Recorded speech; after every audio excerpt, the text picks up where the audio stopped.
Hello, everyone.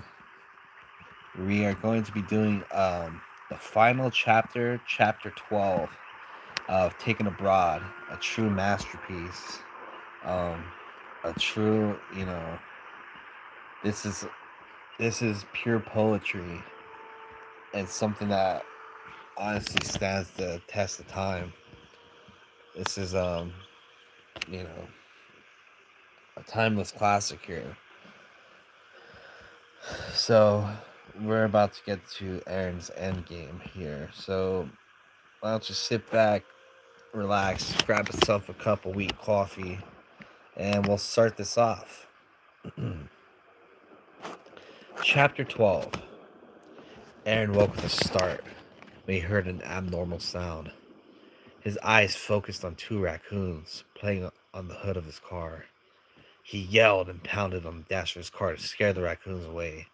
Irritated that they only looked at him and didn't leave, he laid heavily onto the horn and watched angrily as the raccoons scurried off the hood and into the woods. After calming himself down, he looked at the digital clock on his radio. Aaron decided he needed to get something to eat before he set on his mission that night, so he started up his car and drove to the next town and bought some junk food and a soda. He ate his meal in his car and headed back towards Bloomington. Brooke was at home alone. Something had been giving her a bad feeling all day, and she decided to take Trevor to Aaron's mother's house and let them spend some time together for a night.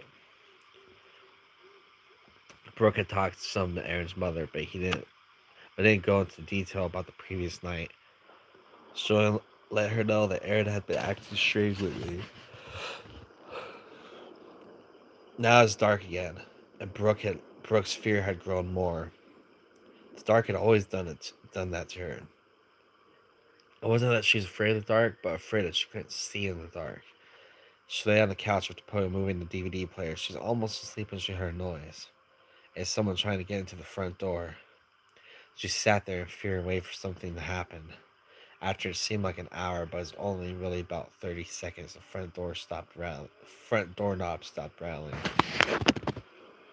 Brooke quietly got up and opened the drawer to the desk in the living room. Aaron's handgun was still there. She picked up the gun and made sure it was loaded. Then she went to the phone to call the police. There was no dial tone. She knew then that Aaron had cut the phone line.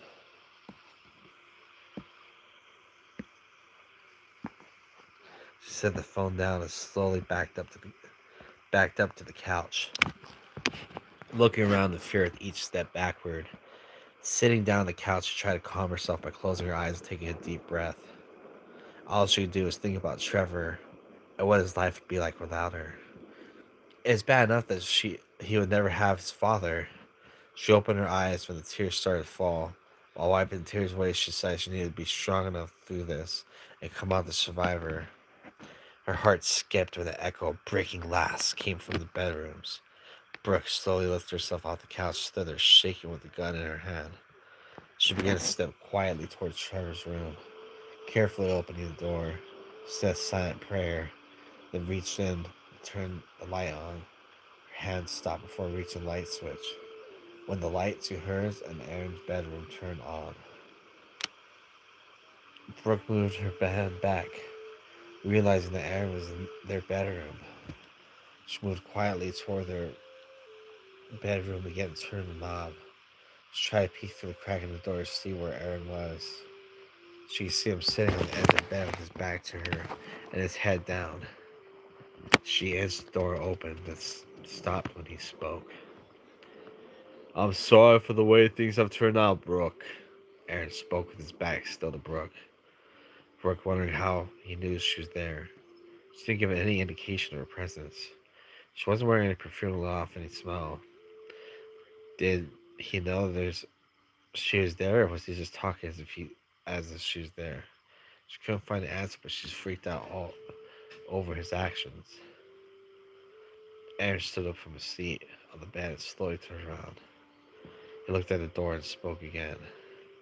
You can open the door all the way, Brooke. I know you're standing there, he told her. Brooke pushed the door open. She didn't know what to say. She knew whatever she did, say would have to be said with caution. Aaron was no longer the man she fell in love with, and she had to remember that. She thought hard for something to say.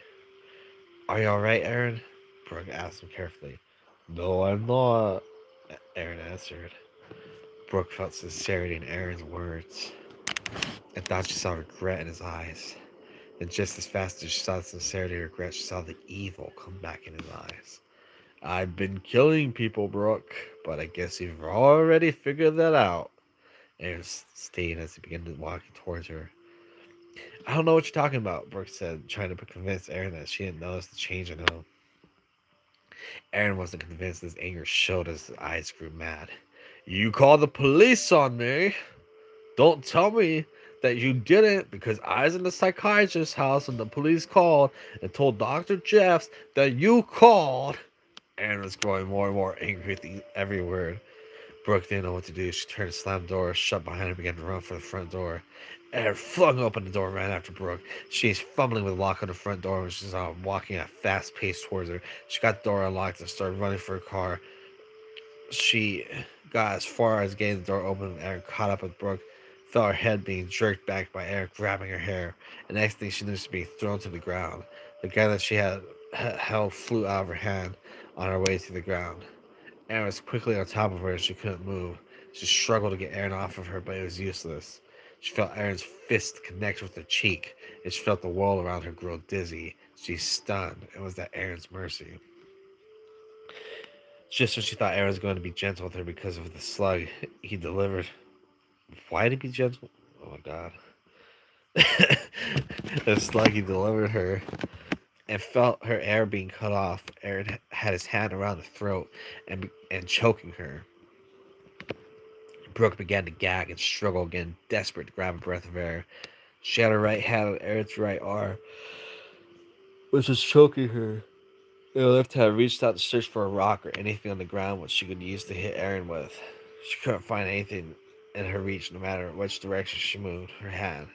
She then remembered the knife that Aaron always carried on his belt. She reached down and felt the knife sheath. Aaron realized that Brooke was trying to get his knife out of its sheath, but couldn't reach her hand with his left without letting go of his grip on her neck. Brooke felt Aaron's fist start pounding against her head. She wouldn't give up even with the continuous blows to her head. She was finally able to get the knife out of the sheath and was able to stick it in Aaron's side.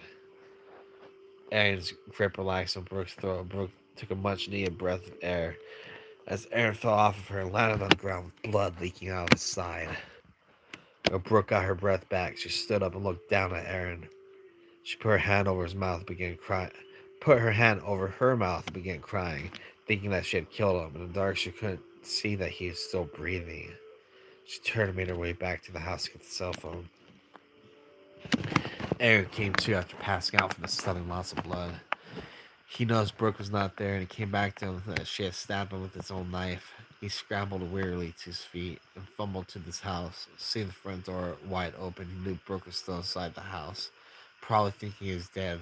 Walked into the house, he painfully stumbled into the kitchen and got the butcher's knife from the drawer. Now he would get her and she would not escape. He could not let her out of the house at this time. He walked back to the front door, closed and locked it. He looked in towards the bedroom and began walking.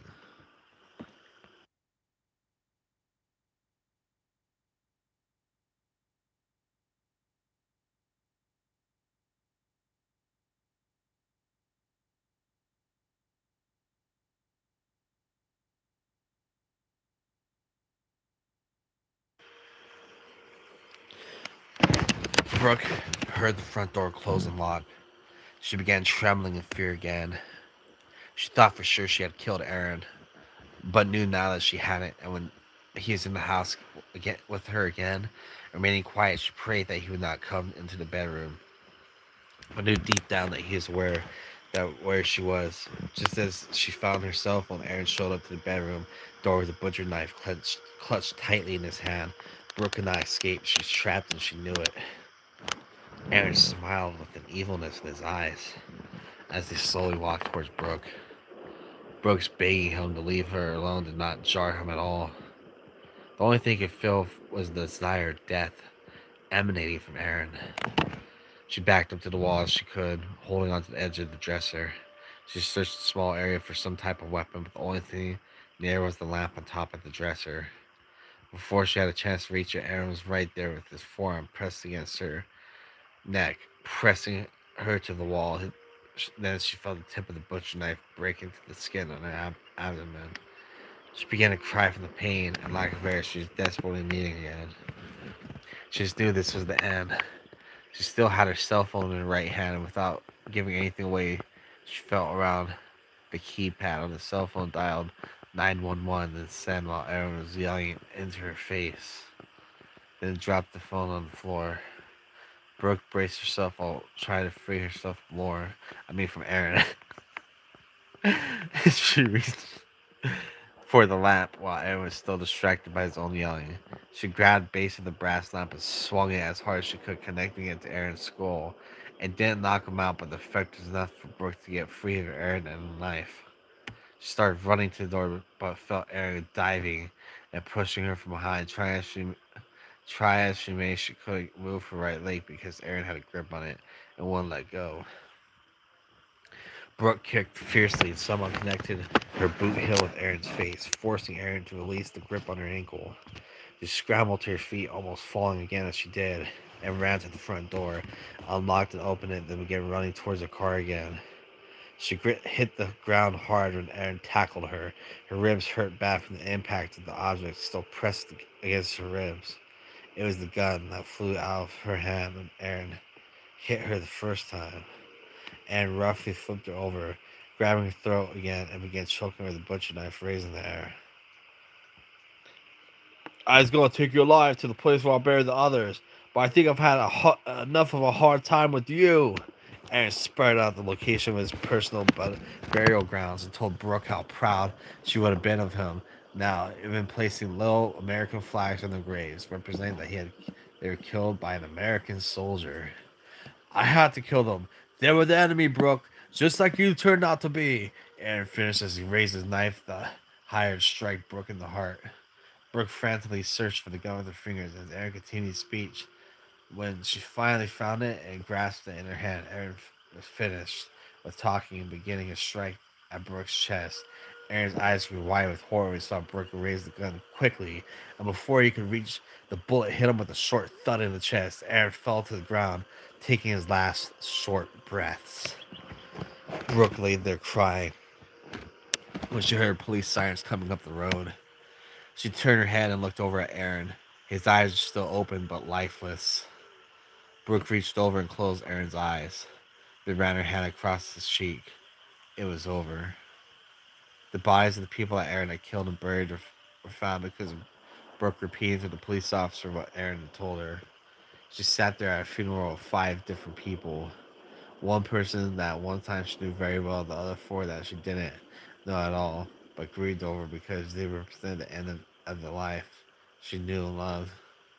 Brooke stood up and walked away from the grave sites hand in hand with Trevor and Aaron's mother. Now it's time to move on and start a new life, keeping only the memories of the man Aaron used to be. All right, that is it. That's the end of this glorious masterpiece. Is I'm very fascinated with this book. It's something I kind of like always listen to. I like listening to readings of it, and I was thankful I was able to finally get around to doing a reading of my own of this book. And hopefully you enjoyed what Lauren wrote for us. So that is the end of the New Testament, so to speak, of the Holy Lorography. Thanks for stopping by, and have a good one.